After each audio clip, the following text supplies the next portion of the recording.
Hey guys, welcome back to Sparkman Homestead. My name is Krista. I want to give you a little bit of an update on what has been going on around here lately. It's probably been about 3 weeks since I've actually filmed, and I feel like I don't know what I'm doing anymore. I have literally filmed this 3 times and deleted it every single time because, I don't know, I feel like a newbie again. It's been a while. So I thought I would give you guys a little bit of a garden update. I did a fun project last week, and so I filmed it for you guys. I didn't really do an interactive video, but I just kind of filmed it, and I'll just kind of tell you guys how I did it, but it was really fun, and I got a lot of yummy products out of it. So let's head into the side garden. Really gloomy out today. We're supposed to get some pretty nasty storms come through tonight. I don't know if you can see over there, but they are building a house. One thing about living in the country close to Nashville is that you have growth, and unfortunately all of our farmers in our area are all selling off their pasture land, and now developers are coming in and starting to build. So we're having a lot of new houses built kind of up around us, but anyways, we still have our 6 acres, so I'm happy about that. Let's take a look and see what's in the garden. So we got lots of new growth on this garlic here. It is huge. Look at how big it is.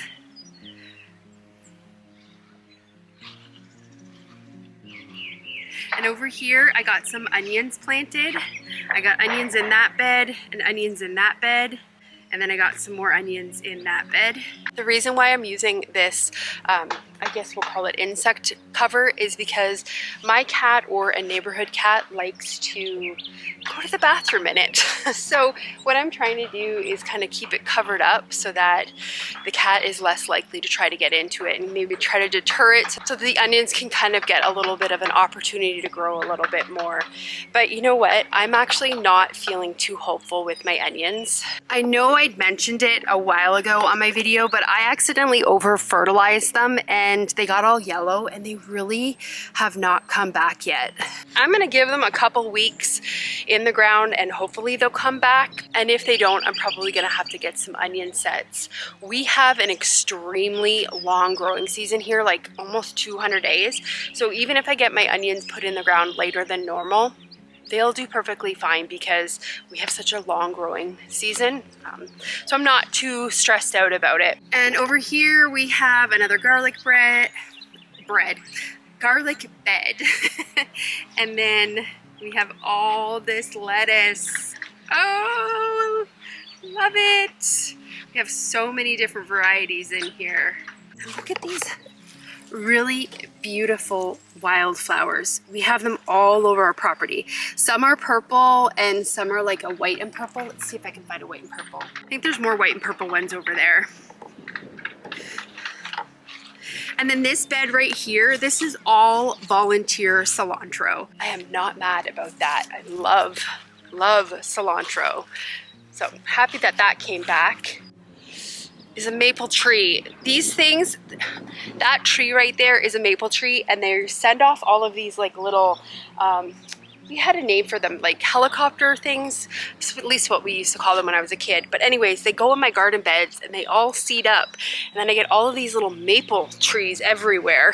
This bed right here, I just planted a whole bunch of beets in it last night, so obviously nothing's gonna come up right now. And then that over there is all snap peas. And that right there, just some advice: if you want to keep your yarrow under control, plant it in a planter, like a pot, because yarrow is so invasive. It's almost like a mint, and it will just spread and it will just take over wherever you planted it. I planted that probably about 4 years ago, and I have been battling it ever since. It just wants to take over that bed. I just really wish I would have known in advance to really just plant yarrow in a container, because it just, otherwise it's just a bully and it takes over. And then I got all of my peas finally planted, and this is some over here. These are called a tall telephone pea. So I just did a little bed right here. I have some more in the back garden, and I'll show you when we go over there. And then this bed right here, just some more sugar snap peas and more yarrow. Like, see how it just spreads everywhere? Ugh. And look at this, guys. Look at all of these fun things coming up out of the ground. It's my asparagus bed. I have harvested, I think, 3 asparagus stalks so far. It is slow going, but I'm happy that they're finally starting to come up. We got really, really blessed this year where the asparagus chose to come up later than normal. And I'm so happy because we had a really bad freeze. And what little tiny bit of asparagus actually came up, it ended up all dying. So praise the Lord, it came up later than normal, but now it's really starting to come through. So I've started the process of hardening off my plants. I actually just brought them in a couple minutes ago. We got all of our broccolis. My broccoli got really, really, really stunted. I had it in here the night that we got that really bad frost, and unfortunately it kind of got affected by it and got stunted. So I'm hoping when I put it out next week, it'll kind of level out and come back to life. That's what I'm hoping. It's a little bit behind right now. Okay, let's head to the back garden because it is like 125 degrees in here. The humidity is back for sure, but I think it's because we're supposed to get that weather come through. Oh, and the other thing too is there was another little onion bed over there. I just kind of planted onions wherever I found little spaces. So we are gonna head to the back garden. There's a couple of little things I want to show you back here.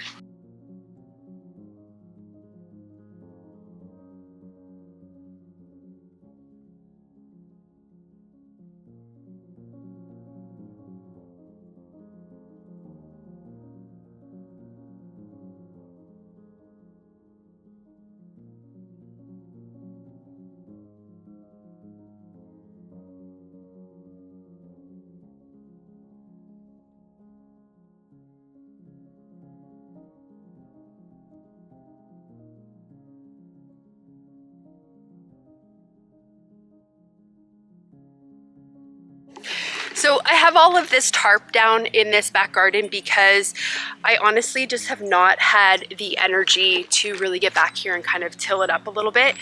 I typically practice a no-till garden, but because a lot of the stuff that's underneath here is like brand new, like just covered soil, it needs to get tilled up. We have really bad clay soil here, so the first couple years, unfortunately, I can't really have a no-till garden. I do need to kind of work the soil a little bit, but I'm planning on hopefully next weekend getting back here, taking some of this plastic off and tilling it a little bit because I really need to get some carrots put down. So back here, these are my tomato trellises, and I put some just tall telephone peas on all of these rows. What I'm hoping to do is once these peas start to die down, which is usually around June here, my tomatoes that I put in here will start to finally be growing a little bit more. So I'll pull the peas out and have the tomatoes in there, and hopefully I can get 2 crops out of this space. I've never attempted to do that, so this year is going to be the first year I'm kind of attempting it. I'm definitely going to have to like make sure that I'm fertilizing it a lot because it's going to need a little bit more feed than normal because I'm kind of depleting the soil a little bit with the peas, but tomatoes and peas like to grow together, so that's what I'm going with. I was even debating kind of putting some carrots kind of in the trenches where the peas are. We'll see about that. Okay, this is some fun stuff happening back here. Look at all of these flowers. These are all strawberries back here. Unfortunately, these particular beds got a little bit affected by the winter. I really did not do a lot of research with strawberries, and I should not have put them in garden beds. The reason is because we have really, really bad Bermuda grass here, and the Bermuda grass just completely smothered these berries, and I couldn't control the runners, and they just got really out of hand. Like I just couldn't manage them. So this year in the fall, what I'm going to do is actually take these strawberry plants out, and I'm probably over there going to make a whole bunch of little mounds, put some plastic down, and put my strawberries in, because that is, I think, the best way for me to kind of manage the weeds and manage all of the runners and all of that stuff. So that's going to be a project for the fall. And then these beds back here, I'm thinking that this is where I'm going to put some of my peppers. And then this bed back here is just some more garlic. This is my elephant garlic back here. And again, I just kind of put some stuff in there because the cat likes this bed as well. I don't know if it's my cat or just a neighborhood cat, because as you can see, we have all of this pasture. So it really could just be any type of cat coming in and doing that in my beds. But they don't bother, and I don't even want to say it because I'm gonna jinx myself, but they don't bother with my strawberry beds right now, which is nice because we're gonna get strawberries soon. Okay, so we're gonna head inside because I filmed a project last week that I did, and I'm really excited to show you guys it. But what I'm gonna do is after I finish that project, I'm gonna give you guys a little bit of a health update and kind of let you know what's been going on with me, and kind of what you can expect from me in the future. Yeah, so let's head inside and get to that canning project. Actually, I lied. I want to show you one more thing before we do that canning project, or before I show you that canning project. Look at all of my little baby tomatoes. I up-potted all of my tomatoes, and look at how good my peppers are doing. So amazing. The ones that are in the red solo cups, I'm actually planning on selling those. Last year I was really ambitious and I started way too many tomato plants. And so I decided to sell them on Marketplace, and it actually turned out really good, and I was able to make a little bit of extra money to use to put towards my gardening stuff. So this year I decided just to start a little bit of extra tomato plants. And so with these ones in the solo cups, same with the peppers, I started more peppers than I knew I needed. I'm just gonna sell the extras on Marketplace. But I'm really excited about these. These are mammoth basil. Oh, smells amazing. They're really like a lettuce leaf basil is another word for them, but those I have going on in here too, and then I got my celery on the bottom. But everything is looking really healthy. I am battling gnats right now, like they're really bad, and I'm gonna have to get like a little gnat trap. I have tried to put little things in it to try to keep them away, but they just come back really bad every year. So hopefully once I start the hardening off process with these, because I'm thinking about getting them in the ground sometime mid-May. Last year I planted them the beginning of May, which is usually when I do them in our area. And we had a couple really bad hailstorms and my peppers got demolished and my tomatoes got completely flooded. So this year I told myself, you're not gonna plant your tomatoes until mid-May. So I started them a little bit later. That's why they're not like huge plants right now. They're still like, I just up-potted them last week. But yeah, so I started them a little bit later because I'm gonna get them in the ground a little bit later than normal, because I'm just gonna hopefully let the storm season get through first. So now I'm going to show you the activity that I did last week. I hope you guys enjoy it. So one project that I have been procrastinating on, you see on that table, I have 7 pineapples. I bought them about a week ago and really needed to get them canned up. So I decided today I'm gonna tackle that task instead of just procrastinating. So one thing I like to do before I get started on any of my canning projects is I kind of like to start with a clean slate. So I make sure that my sink is completely empty and all of the dishes that need to go through the dishwasher are all kind of put away and out of sight so that they're not in my way. So I'm gonna get my water bath canner filled up with some water, and then I'm going to add some pint jars to it. This is the canning book that we're going to be using for today's canning project. I do have it linked for you guys below in the video description. I really like this canning book because it is very to the point. There's not like any fluff in the cookbook. It's just like, this is how you do it, and then here's your measurements. The other reason I'm using this cookbook is because it is water method. So the pineapple recipe that is actually in the Ball Blue book requires you to do it with a simple syrup, and I just wanted to can it in water. I've done it in the past with water and I really I like not having that extra sugar. Pineapple is already super, super sweet to begin with, and you really don't need to add that extra syrup to it. So this canning book is really nice for that because it gives you directions just to can with either syrup or water. So I'm just gonna cut my pineapples up into cubed size pieces. I showed you probably they're about 1 to 2 inches big. So then I'm going to put them all into a really big stock pot, and I'm just going to cover it with water. And what you want to do is you want to bring this to a boil, and you want to boil it for 10 minutes.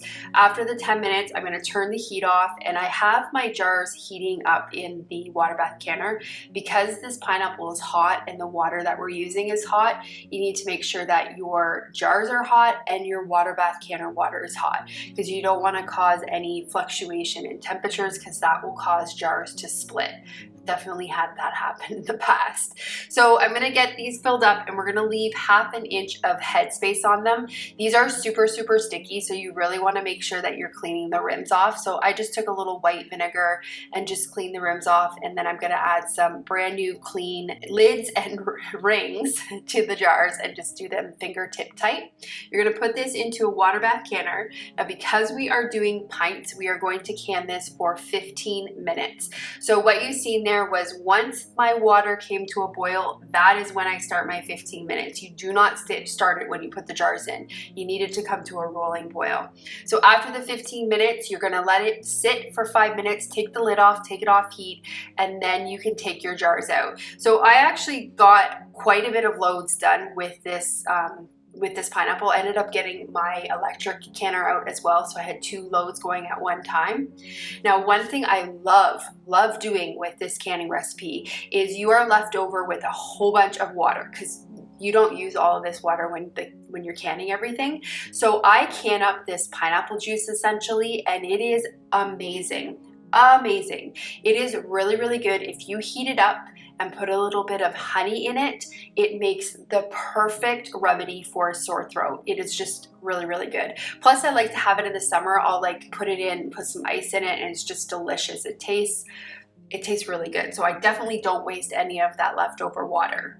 So speaking of no waste, the third project that we're gonna can is some simple syrup. So with all of the pineapple leftover skins, like the cores and stuff, now I actually didn't use all of the skins because this was not an organic pineapple, and I don't know what was sprayed on that pineapple. So all as I used was just the pieces that didn't really have any skin on them, and then the cores. So you're gonna add this to a really large stock pot and just cover it with water. And then what you wanna do is you want to bring this to a boil for 30 minutes. After the 30 minutes, you're gonna turn it down to a simmer and boil it for 2 hours. You just wanna boil this until it gets to a nice concentration. You may get to it earlier if you're using more pieces than I was, but 2 hours was a really good time for mine. And then after the 2 hours, what you're gonna do is just take it and drain off all of the pineapple. I was just giving the pineapple to my chicken, so you just see me adding it there to the chicken bin.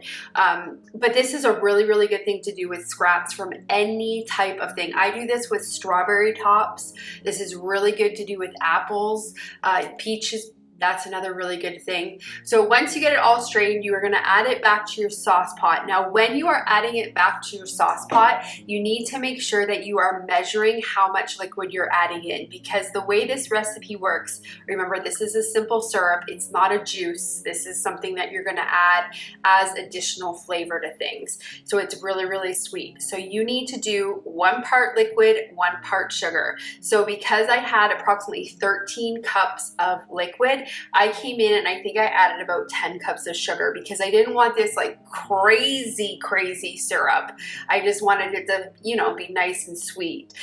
So I added about 10 cups of sugar to this, and then you're just gonna lightly cook it. You do not want to bring this to a boil because you have the sugar in it, and we're not trying to make like a syrup with it, like a thick syrup that you'd put on your pancakes, although that would be delicious.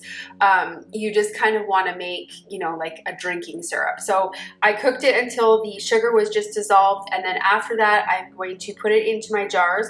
I'm going to leave a 1/4 inch headspace on this, and make sure again that you're wiping your ribs really, really well with this, because again, it's just pure sugar and syrup. The nice thing about this recipe was this was another water bath canning recipe. So I was just able to kind of keep my water bath canner going almost all day during this task. But I got 3 huge projects canned up. So you're gonna put this in your water bath canner and you're gonna can this for only 10 minutes. It's really, really easy recipe to do. And this is just amazing. I use this to flavor my kombucha with and my water kefir. And like I said, I like to heat it up a little bit sometimes and put some honey in it. It's just delicious. So that is everything that I got canned up in this project. It was really, really busy canning day. Now the pineapple canning recipe is in that canning book. However, this simple syrup and the juice, they are not. That is just something that I've been doing for a while, so I don't actually have a set recipe for that. I just followed kind of the same canning guidelines as you would for the canned pineapple. Alrighty, we're in the house now, on the couch. Time for the health update. I have now filmed this a couple of times. I keep kind of just going back and thinking too much information, not enough information. So I've filmed this a couple of times and hopefully this is a clip that makes it to the video. Anyways, health update. So I guess I'm gonna start from the very beginning because I haven't really been talking about a lot on my videos other than the fact that, you know, I announced to you guys that I was heading into surgery. So what happened is in November, I found what looked to be like a little popped blood vessel on my eye. And I thought, oh, that's strange. I wonder how that happened. And I just kind of left it. And then like the beginning of December, I'm like, oh, that's starting to get really, you know, I'm noticing it getting a little bit bigger. That's really strange. But it was Christmas time and I was just like, I just want to enjoy my time with my family and let me just get through the holidays and then when I have time, I'll go to the eye doctor. So come the beginning of January, I've now noticed that the popped blood vessel in my eye had now tripled in size since November. So a month and a half, it tripled in size. And I thought, this is not a good situation. I need to go to the eye doctor and get this checked out because, you know, he'll give me some eye drops and everything will be perfectly fine. So I went to the eye doctor and he took one look at it and he's like, yeah, this is really serious and unfortunately I'm gonna have to refer you to a specialist. So he referred me to an oncologist in Nashville. We got in right away with the oncologist. He sent them over some photos of my eye. They took one look at it and I got in within a couple of weeks in to see the doctor or the oncologist. Once I went into the oncologist, he looked at it and he's like, yeah, I'm 80% sure that this is nothing, you know, but what we're gonna do because it is growing so fast is we're just gonna get it removed off your eye. And then as a precautionary, because it is growing fast and it is looking to be like a lesion or a tumor, we're gonna send it through for a biopsy. So I was like, okay, fine. Schedules the surgery, went in for surgery. And then the surgery went really, really well. After the surgery, while I was still in recovery, he came out to Steven and just said, you know, it looks really, really good. It was just kind of on the surface of the eye. I'm not overly concerned. Tell her to come see me back in 3 more weeks. Steven's like, okay. So we totally left that surgery. And after the doctor's appointments, like with a really hopeful outcome, like this is nothing. Like, let's just get it removed and move on with our life. So after the 3 weeks, we went back into the doctor. So this was now a couple weeks ago. I've since received the news probably about 2 weeks ago now, and I've just been trying to absorb it and not quite sure how to handle it. And if you do follow me over on Instagram, I know I mentioned it a couple of times, I have already made this kind of announcement, very brief, over on my Instagram page. So if you follow me there, you already know kind of what's going on, but sorry if I'm being repetitive. Anyways, so we went back to the doctor and he looked at the results and he said, oh, and then he just kind of said to us, well, it came back malignant, so it came back cancerous. But because we kind of did the first step already, we had the lesion or the tumor completely already removed from my eye, and he's pretty sure he got it all removed. He said, let's be by the book, and if we're gonna do things by the book, we need to kind of move to a second step of treatment, which in this particular situation is chemotherapy. Now, I am so very blessed because the tumor was only on the surface of my eye, and because I caught it so early, it didn't really have time to penetrate any further into the eye. So it was really just on the surface of the eye. So we're gonna do some chemotherapy. So I start that treatment this week, and it's just pretty much like a preventative chemotherapy, just to make sure that it hasn't spread. So we're trying to get it in check before it has an opportunity to kind of have a heyday with my body. At this point, I've actually not had any further tests to determine if it's actually spread anymore into my body. We're just kind of gonna hit it with some chemotherapy right away, and then after that kind of do the testing process. So I start my treatment this week. So I'm probably gonna end up being pretty tired and pretty sick. I have to do the chemotherapy for only 3 months. And again, that is a huge blessing because this was caught really, really quickly. I don't have to do like as an aggressive treatment. They originally had me set up for radiation, and thankfully at this point, because he was able to get what he thinks is all of it removed off of my eye, I don't have to do that. I can do this really light form of chemotherapy, but it's still, unfortunately, chemotherapy, so I'm still gonna have the side effects of it. So I'm not sure, well, actually, I'm pretty sure. My content right now that I'm going to be able to put out for you guys is going to be kind of a hit or miss right now. I've been told by many doctors that my main job right now is to heal.